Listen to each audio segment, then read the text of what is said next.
Hello student, welcome back to my YouTube channel GD sir classes. छात्रों, आशा है आप बहुत अच्छे से होंगे। और पिछले वीडियो में मैंने आपको केंद्रीय प्रवृत्ति की मापें बताई थी कि केंद्रीय प्रवृत्ति की मापें या सेंट्रल टेंडेंसी के जो मेजर्स हैं वो कितने होते हैं। मैंने आपको बताए थे 3 होते हैं।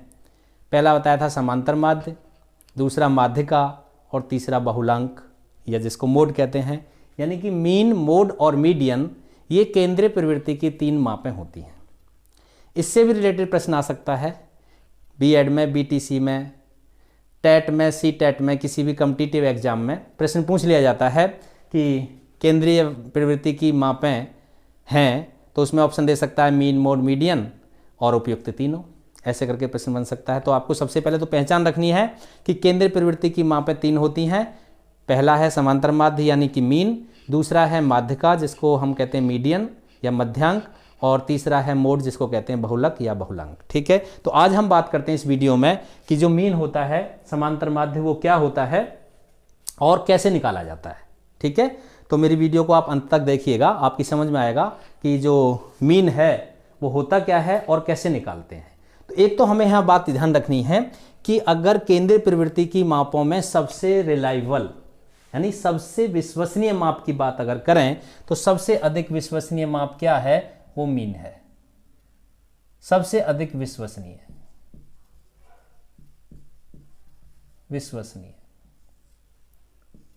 सबसे अधिक विश्वसनीय माप क्या है? वो समांतर माध्य है। क्यों?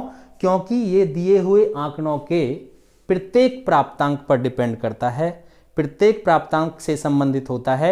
यदि एक भी प्राप्तांक का मान चेंज कर दिया जाए और थोड़ा भी चेंज कर दिया जाए तो इसका मान क्या हो जाता है? बदल जाता है। इसलिए इसको कहते हैं ये सबसे अधिक सेंसिटिव, सबसे अधिक संवेदनशील है और सबसे अधिक विश्वसनीय माप है। चलिए, तो हम समांतर माध्य होता क्या है? इस समांतर माध्य को हम औसत भी कह देते हैं, इसको हम एवरेज भी कह देते हैं, औसत भी कह देते हैं। और औसत आप जानते हैं, औसत निकलता कैसे है कि जो प्राप्तांक दिए हुए होते हैं उनका यदि योग कर लिया जाए और उस योग में उनकी संख्या से भाग कर दिया जाए तो हमें औसत ज्ञात हो जाता है। और इसी औसत को क्या कहते हैं? समांतर माध्य कहते हैं। यानी कि समांतर माध्य क्या हुआ? समांतर माध्य बराबर हुआ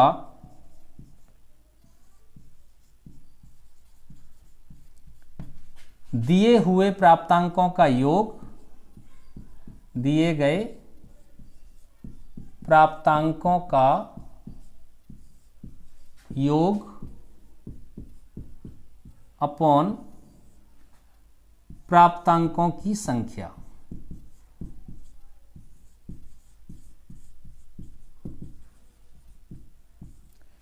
यानी कि जो आंकड़े हमें दिए हुए हैं उसमें जितने पद दिए हुए हैं उन पदों का योग कर लें और उस योग में पदों की संख्या से भाग लगा दें तो हमें उन पदों का समांतर माध्य या मीन मालूम हो जाता है, ज्ञात हो जाता है। इसको हम m या x बार से डिनोट करते हैं। इसे हम m या x बार से प्रदर्शित करते हैं और इसका फॉर्मूला होता है sigma x upon n। Sigma x upon n, sigma क्या है? अब देखिए यहां पर एक्सप्लेन करते हैं। जहां x बार या m इज इक्वल टू क्या हो गया? मीन। यानी इसको तो मीन डिनोट कर रहा है, x बार या m को तो हम मीन कह रहे हैं। सिग्मा क्या है? ये देखिए, इसको बोलते हैं सिग्मा, याद रखना आपको, सिग्मा। और सिग्मा क्या है? सिग्मा जिसके भी आगे लगा होगा, याद रखना है, सिग्मा जिसके भी आगे लगा होगा उसका मतलब क्या है? उसका योग। ठीक है, तो सिग्मा का मतलब क्या है? योग का सूचक। ये योग को बतलाता है, जिसके आगे भी सिग्मा लग जाएगा उसका अर्थ हो जाएगा उसका योग। और n इज इक्वल टू क्या है? पदों की संख्या। यानी कुल जितने पद दे रखे हैं उसको हम n या नंबर से, टोटल नंबर से डिनोट करते हैं। ठीक है, तो ये फॉर्मूला है जब आंकड़े अवर्गीकृत हों। अवर्गीकृत, आप पहले मैंने बताया था, इससे पहले वीडियो में आपको डाटा बता चुका हूं कि आंकड़े दो प्रकार के होते हैं, अवर्गीकृत और वर्गीकृत। तो अवर्गीकृत आंकड़ों के लिए समांतर माध्य निकालने का फॉर्मूला आपके सामने है, और ये जो फॉर्मूला है कभी कभी ये फॉर्मूला भी पूछ लिया जाता है कि समांतर माध्य ज्ञात करने का सूत्र बताइए या फॉर्मूला क्या होता है। तो होता है x बार is equal to sigma x upon n। Clear. अब इसको निकालते कैसे हैं, कैसे निकालते हैं, एक एग्जाम्पल के माध्यम से मैं आपको बताता हूं।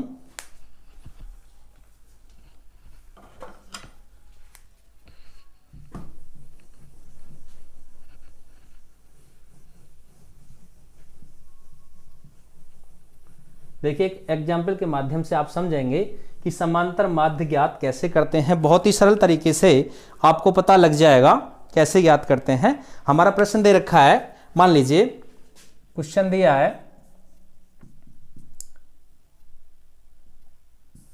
प्रश्न दे रखा है कि 5 छात्रों के भार दे रखे हैं कम से क्रमशः 50 kg, 40 kg, 35 kg, 45 kg और मान लीजिए 60 kg।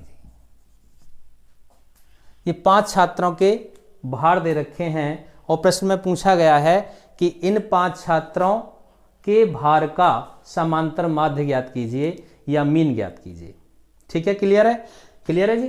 तो कैसे निकालेंगे, सॉल्यूशन देख लीजिए आप कैसे निकालते हैं। ये अवर्गीकृत आंकड़े हैं जिसमें छात्रों के भार दे रखे हैं और इनका मीन पूछा है। तो अभी मैंने आपको फॉर्मूला बताया था कि x बार बराबर होता है सिग्मा x अपॉन n, यानी जिसका हमें समांतर माध्य ज्ञात करना है उसका योग कर दो। हमें भार का समांतर माध्य ज्ञात करना है तो हम इन सब का क्या कर देंगे, योग कर देंगे और इनकी संख्या से क्या कर देंगे, भाग कर देंगे।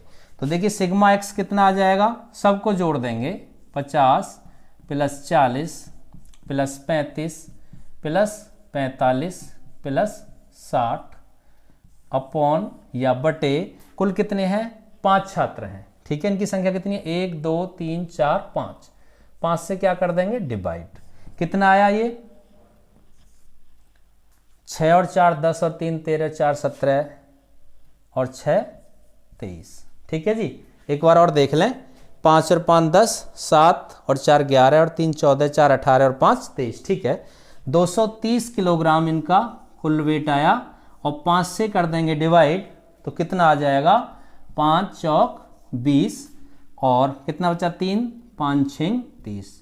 46 kg जो आया ये उनका औसत भार आ गया, या ये कहें कि दिए हुए छात्रों के भार का समांतर माध्य कितना आ गया, वो 46 kg आ गया।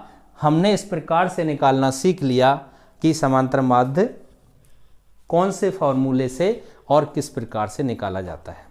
ठीक है छात्रों, इस प्रकार से हमको कितनी ही बड़ी संख्या दे रखी हो अवर्गीकृत आंकड़ों में 8 10, ठीक है, इससे बड़ा होगा तो फिर थोड़ा सा कैलकुलेशन में दिक्कत आएगी।